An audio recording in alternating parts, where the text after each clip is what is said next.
All right, Michael, thanks for joining me today. Really excited to have you. For those who don't know Michael King, what's the elevator pitch? Who are you? What do you do? What's the good stuff?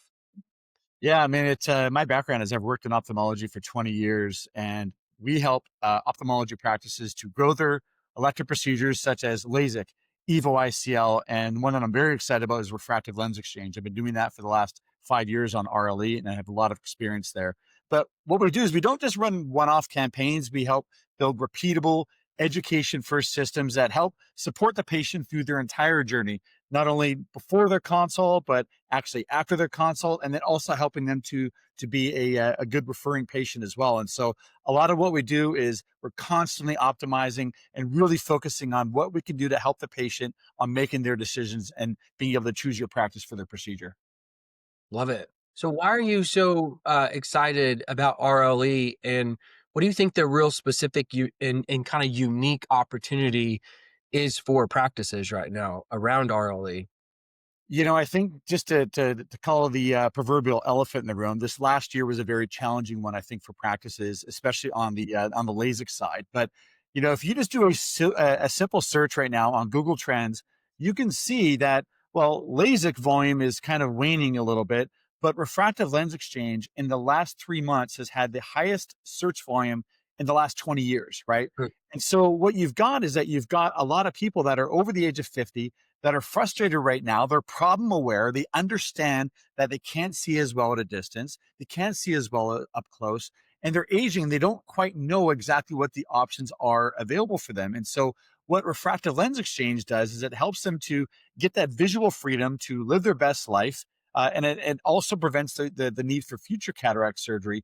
But there's a really big distinction point in that this market right now is not as affected by the economy. The refractive lens exchange patient are still in the prime earning years of their life, and they're motivated. You'd be surprised at how many people we have.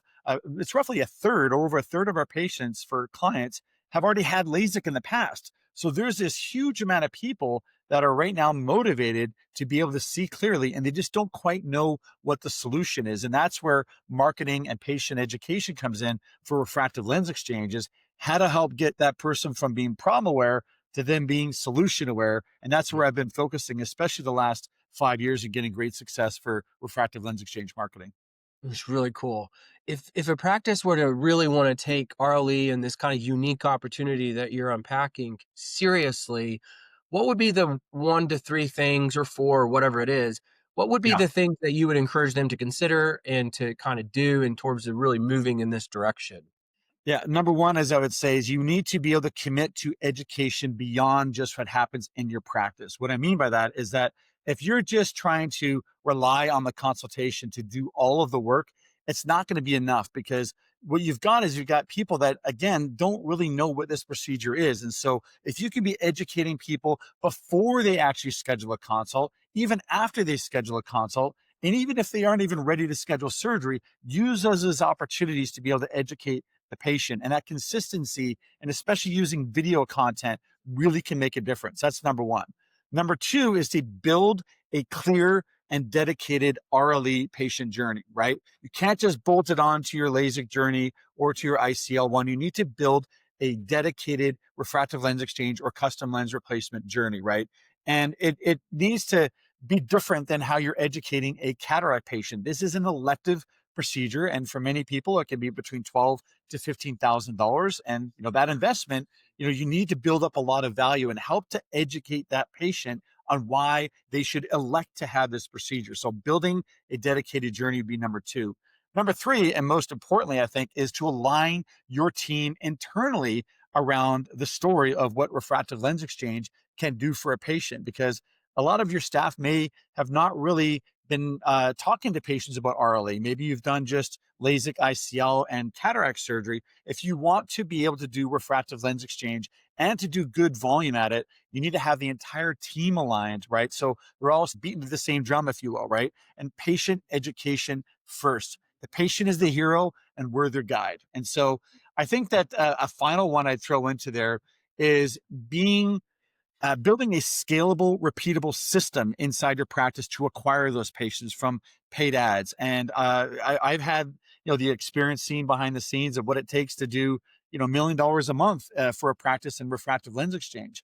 It's a combination of social ads done really well, potentially some traditional media, Google ads, of course, but really embracing that education component. So knowing what it takes to grow a practice and to scale your volume, that's a real big key. So willing to invest in your marketing is the final one I'd mention.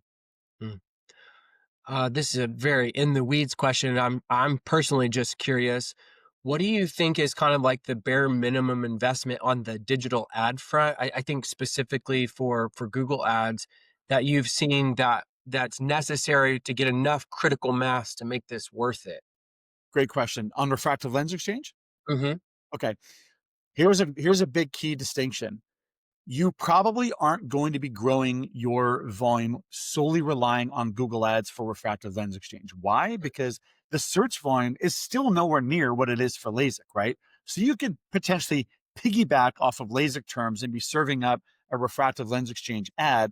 But if you're just trying to build your volume on RLE only, very difficult on Google ads. I would actually advocate that it's going to be on social ads, specifically Meta, so Instagram and Facebook is where you're going to be able to grow. Minimum budget, I would say $3,500 to $5,000 a month.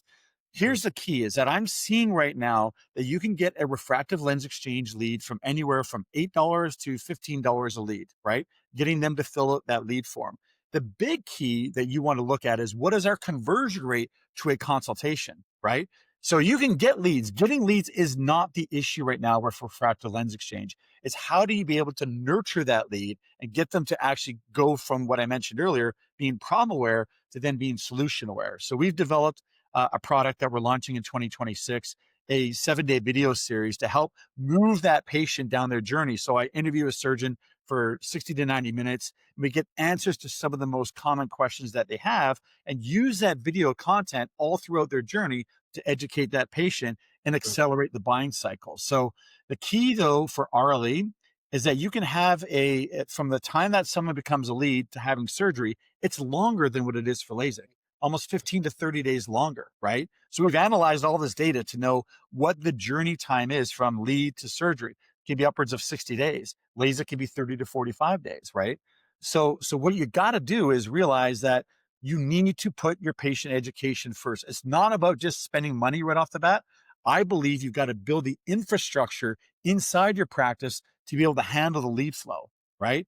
So the patients are absolutely out there. And this is one of the most exciting areas of ophthalmology is growing your refractive lens exchange volume right now. It kind of feels like it, especially given just kind of some of the discouragement or kind of the Debbie Downer mentality in the Yeah. marketplace when it comes to vision correction. This seems like a really unique opportunity to lean into, kind of similar to premium cataract as a way to kind of reimagine your practice and reclaim some of the revenue that maybe folks got used to when LASIK was a stronger market. So it seems very exciting. I really do believe it is. But the thing is that if you embrace that patient education mindset first, and you get your staff excited around this is an exciting procedure. You are helping a human being to change the way that they see their visual world in some of the prime days of their life, right? Which is around I would say that 55 to 65 or 50 to 65 range, right? And again, they're in their prime earning time of their life as well. They want to enjoy those best years without being encumbered with having to wear glasses, contacts, or readers, and have to go through that slow march to having degrading lens, their lens degrading to having poor vision. This is a procedure right now that if you can be able to empathetically and positively educate that patient, they're out there. They absolutely are. I can tell you, having done webinars for refractive lens exchange, I have 4 or 5 times as many people on an RLE webinar than on a LASIK one. Last year, we had 750 people register for an RLE webinar. And for those practices right now that have been in the community for 15, 20 years and had LASIK done on all the people that, 10, 15 years ago, those are amazing patients right now to educate about this procedure. And again, a webinar is a wonderful way to do that. Surgeon comes on, we do it FAQ style, and we help to educate, patients, and they really appreciate it. And to me, the one other thing I'd say is being able to help scale your practice on RLE is to consider doing what we call a virtual consult, where you can be able to have patients to learn about refractive lens exchange or custom lens replacement and the comfort of their home. It's kind of like a 15-minute little Zoom call that we talk about the procedure, make sure they know what it costs, and then bring them into the practice. When we Mm. first launched this for a practice, Cade, like 4 years ago, they were converting roughly 40% of the virtual consults to in-office consults. Now I'm seeing 70 to 80%. Mm. That's amazing, That is right? awesome. So that like right there, this is absolutely, as much as you as a surgeon or a practice have had that downside of LASIK, there's an equal positive, energizing side of growing your premium lens-based procedure. And the practices that embrace that in 2026 and beyond are going to be the ones that win. That's spot on, dude. Hey, this is great. If someone wanted to connect with you online, maybe engage you around this idea, what's the best way for people to connect with you? Yeah, you can just, I mean, I literally would give up my cell phone if you wanted, but you can just reach out to me on LinkedIn. That's a great way to do that. Michael at LASIK Marketing Agency is a good way to do that. But honestly, I'm pretty easy to find. Yeah. I've been around, I've been around the game for quite a while. Really, I am looking to partner with the practices that are wanting to make 2026 a vibrant, energizing year by being able to get more refractive lens exchange volume. That's what I'm Love after. I love it. Michael, thanks for joining me. I appreciate you. My pleasure. Thank you, Ken.